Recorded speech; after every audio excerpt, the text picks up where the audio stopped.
আসসালামু আলাইকুম প্রিয় দর্শক সবাই কেমন আছেন? আশা করি আপনারা প্রত্যেকেই ভালো আছেন। আজকে আপনার মাঝে দেখানোর চেষ্টা করছি আপনার বিকাশ অ্যাকাউন্ট থেকে আপনার বিকাশে ব্যালেন্স না থাকলেও কিভাবে আপনারা যেকোনো কেনাকাটায় পেমেন্ট করতে পারেন। ঠিক আছে? কিভাবে করবেন সম্পূর্ণ বিস্তারিত কিন্তু আজকে এরকম লাইভ প্রমাণ সহকারে দেখাবো। তো চলুন বেশি কথা না বাড়িয়ে মূল ভিডিওতে চলে যাওয়া যাক। ভিডিও শুরু করে আপনাকে ছোট্ট রিকোয়েস্ট, যারা আমার ইউটিউব চ্যানেলটা এখনো সাবস্ক্রাইব করেন অবশ্যই সাবস্ক্রাইব করবেন, যে পরবর্তী ভিডিওগুলো আপনার মিস না হয় এজন্য আরকি। ঠিক আছে? সাবস্ক্রাইব করতে ভুলেন না। বিকাশ অ্যাকাউন্ট থেকে কিন্তু আমরা প্রত্যেকেই কেনাকাটা করি বা বিকাশ দিয়ে কিন্তু অনেককে পেমেন্ট করি। বাট দেখুন আমার বিকাশে কিন্তু এই মুহূর্তে কোনো প্রকার টাকা নাই। মাত্র ৳১ ওই ৳১২৩ আছে। বাট আমি কিন্তু এখন চাইলে ৳৬০০ র বাকিতে পণ্য কিনতে পারবো। এটা কিভাবে করবেন? এর জন্য কিন্তু আপনার অবশ্যই আপনার একটা বিকাশ অ্যাকাউন্ট থাকতে হবে।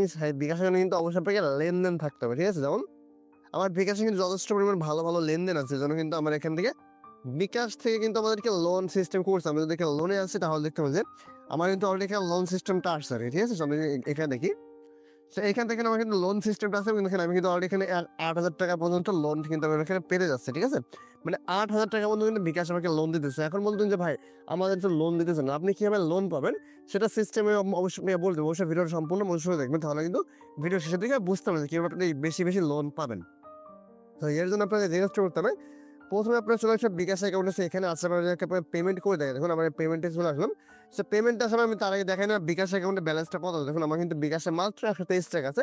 তারপরেও কিন্তু আমি এই মুহূর্তে এখন ৳৫০০ দেখেন পেমেন্ট করে দেখাবো। তো এর জন্য কি করতে হবে দেখুন, এখান থেকে জাস্ট পেমেন্ট অপশনে ক্লিক করতেছে। পেমেন্ট অপশনে আসার পর দেখেন এখান থেকে কিন্তু আপনার এই যে সিমেন্ট স্টোরে আমি পেমেন্টটা করব। জাস্ট এখানে আসার পর দেখুন ব্যালেন্স আছে আমার কিন্তু মাত্র ৳১২৩।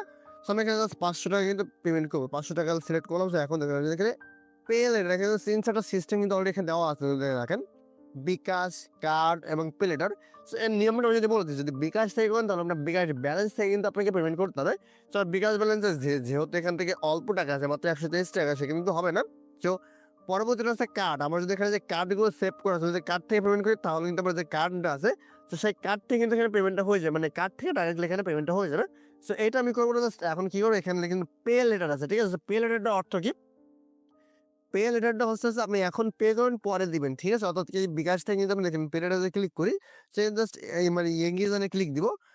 এগিয়ে যানে ক্লিক দেওয়ার পর দেখেন এখন কিন্তু এখানে অলরেডি চলে আসছে। ইন্টারেস্ট 0 ইন্টারেস্টে কিন্তু আমাকে ৭ দিনের জন্য পরিশোধ করতে হবে। আমি যদি এখান থেকে এদের কাছ থেকে লোন নিই ৭ দিনের জন্য সম্পূর্ণ ফ্রিতে। ঠিক আছে? কোন প্রকার ইন্টারেস্ট কিন্তু আমাকে এখানে দিতে হচ্ছে না। ঠিক আছে? 0% ইন্টারেস্টে কিন্তু নিতে পারব। দেখেন এখানে ক্লিক করলাম। সেখানে ক্লিক করলে কি হবে? দেখুন তারা কিন্তু এখানে অলরেডি বলে দিয়েছে 0% ইন্টারেস্টে কিন্তু আমি এখানে ৭ দিনের জন্য পরিশোধ নিতে পারবো। দেখেন, অথবা আমি কিন্তু ৩ মাসের জন্য কিন্তু এখানে পরিশোধ করার চান্স কিন্তু আমার দিতেছে। আমি যদি ৩ মাসের জন্য পরিশোধ করি তাহলে কিন্তু আমাকে ৯% কেমন কিন্তু রেট দিতে হবে। ঠিক আছে? মানে ইন্টারেস্ট রেটটা দিতে হবে। এবার দেখেন পরবর্তীতে আমার কিন্তু অলরেডি সিটি ব্যাংক কিন্তু আমাদেরকে পেমেন্ট দিবে, আমাদের লোনটা দিতেছে এবং আমাদেরকে পেমেন্টটা কিন্তু এখন সিটি ব্যাংক করবে। ঠিক আছে? আমি যেহেতু এখানে ৭ দিনের জন্য খুব, সেক্ষেত্রে কিন্তু আমার এখানে কোনো প্রকার পেমেন্ট এখানে দেওয়া লাগতেছে না। ঠিক আছে? সেটা জাস্ট আমাদের মানে এগিয়ে জোনে ক্লিক দেওয়ার পরে এখন দেখেন আমি কিন্তু অলরেডি ৳৫০০ এখানে সেন্ড করে যাচ্ছি। এখানে আমি পিন নাম্বার দিয়ে নিই। আমি আমার পিন নাম্বারটা এখানে দিচ্ছি। আমি আমার পিন নাম্বারটা এখানে দিলাম। এখন আমি এখানে জাস্ট কন্টিনিউতে ক্লিক করে দেখেন আমার এখানে কি হচ্ছে। আমার কিন্তু এখান থেকে ৳৫০৭ কিন্তু কাটতেছে। অর্থাৎ ৳৬০ টা কই থেকে আসতেছে? এই ৳৬০ কিন্তু প্রসেসিং ফি, অর্থাৎ আমি যে লোনটা নিতেছি এত কাগজপাতি বা এটা প্রসেসিং এর চার্জ আছে। অনলাইন প্রসেসিং ফি কিন্তু আমাকে ৳৫০০ মাত্র ৳৬০ এখন দিতে হচ্ছে। আমি যখন ৳৬০ দিয়ে যদি আমি এখানে পেমেন্টটা পরিশোধ করে দিই, সেক্ষেত্রে কিন্তু আমি এখানে কেনাকাটা করতে পারতেছি। তারপরে কিন্তু তুমি ৭ দিনের ভিতরে যদি এখান থেকে পেমেন্টটা শোধ করে দিবা, তাদের যে পে লেটারটা আছে আমি যদি আপনাকে নিয়ে দেখাই ডাইরেক্টলি। জাস্ট আমি এখানে পেমেন্টে গেলাম। দেখুন আমি কিন্তু অলরেডি আমার পেমেন্টটা অলরেডি সাকসেসফুল হয়ে যাবে। আমি যদি দেখাই দিই আপনাকে। লোড নিতেছে। দেখুন এখানটা কিন্তু পেমেন্টটা অলরেডি তারা কমপ্লিট করবে। একটু দেখেন আমার কিন্তু অলরেডি পেমেন্টটা সাকসেসফুল হয়ে গেছে। আমি যদি স্ক্রিনশটটা নিয়ে রাখি। আমি দেখেন এখান থেকে পেমেন্টটা করলাম কত? আমি এখান থেকে পেমেন্টটা করলাম ৳৫০৭। আমার ব্যালেন্সে কিন্তু এখন ৳১২৩ এখনো পর্যন্ত আছে। অর্থাৎ আমি কিন্তু এখন অগ্রিম, আমি কিন্তু এখন কেনাকাটা করে কিন্তু এখন পেমেন্টটা করে দিলাম। বাট আমি কিন্তু আমার কাছে এই মুহূর্তে টাকাটা নাই। টাকাটা কিন্তু পরে পরিশোধ করব। অর্থাৎ নগদ কিনে বাকি পরিশোধ করতে হবে, এমন একটা পরিস্থিতি। আমি যদি এখন চাই নগদে কিনলাম, মানে কেনাকাটা করলাম, হঠাৎ করে দেখি কেনাকাটা করার পর আমার বিকাশে টাকা নাই। সেক্ষেত্রে হতাশ হওয়ার কোনো কিছু না। আপনি জাস্ট পে লেটারের মাধ্যমে কিন্তু পেমেন্টটা করে দিতে পারেন। পরবর্তীতে কি হবে? আপনি পরবর্তীতে বিকাশকে টাকাটা পরিশোধ করে দিবেন। ঠিক আছে? বিকাশ কিন্তু সুন্দর একটা সিস্টেম কিন্তু অলরেডি চালু করছে। আমি যদি আপনাকে দেখাই, এখন বলতে হবে যে ভাই আপনার যে টাকাটা তো কোনো কিছু কাটলো না। এখন কি করতে হবে? এখন আপনাকে যে কাজটা করতে হবে, আপনার কিন্তু এখানে দেখেন আমি যদি দেখাই আপনাকে।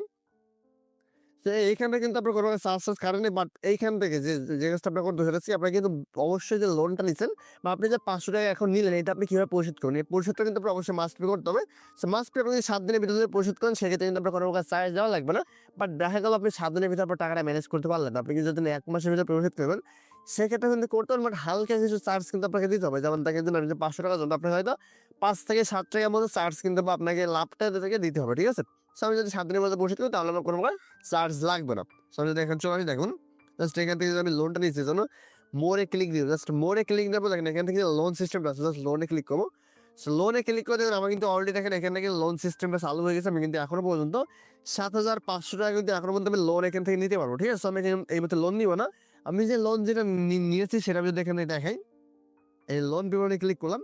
সো লোন বিবরণে ক্লিক করে দেখেন আমি কিন্তু অলরেডি এখানে ৳৫০০ লোন নিয়েছি। আর আমি কিন্তু চাইলে এটা ৩ মাসের ভিতরে যদি শোধ করতে পারবো, প্রতি মাসে কিন্তু কিস্তি আকারে দিয়ে কিন্তু শোধ করার চান্স কিন্তু আমাদেরকে রাখতেছে।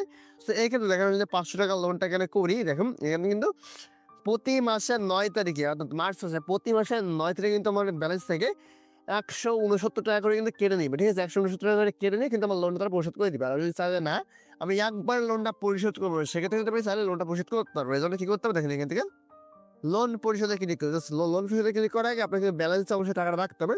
সো আপনার যে ব্যালেন্স আছে ব্যালেন্সে কিন্তু টাকাটা রাখতে হবে। রাখলে কিন্তু দেখেন এখান থেকে আপনি জাস্ট এগিয়ে যাতে ক্লিক করলে আপনার যে পাসওয়ার্ডটা দিবেন, পাসওয়ার্ডটা দিলে কিন্তু পেমেন্টটা অলরেডি কেটে তার লোন পরিশোধ হয়ে যাবে। ঠিক আছে? তো আপনি কিন্তু সুন্দর একটা সিস্টেম কিন্তু বিকাশ নিয়ে আসছে। এখন অনেকে বলতে যে ভাই বিকাশ যে সিস্টেমটা আনছে বাট বিকাশ কিন্তু সবাইকে লোন দিতেছে না। এই লোনটা কিভাবে নিচ্ছে? লোন নেওয়ার জন্য আপনাকে যে কাজটা ১ম এ করতে হবে সেটা হচ্ছে কি?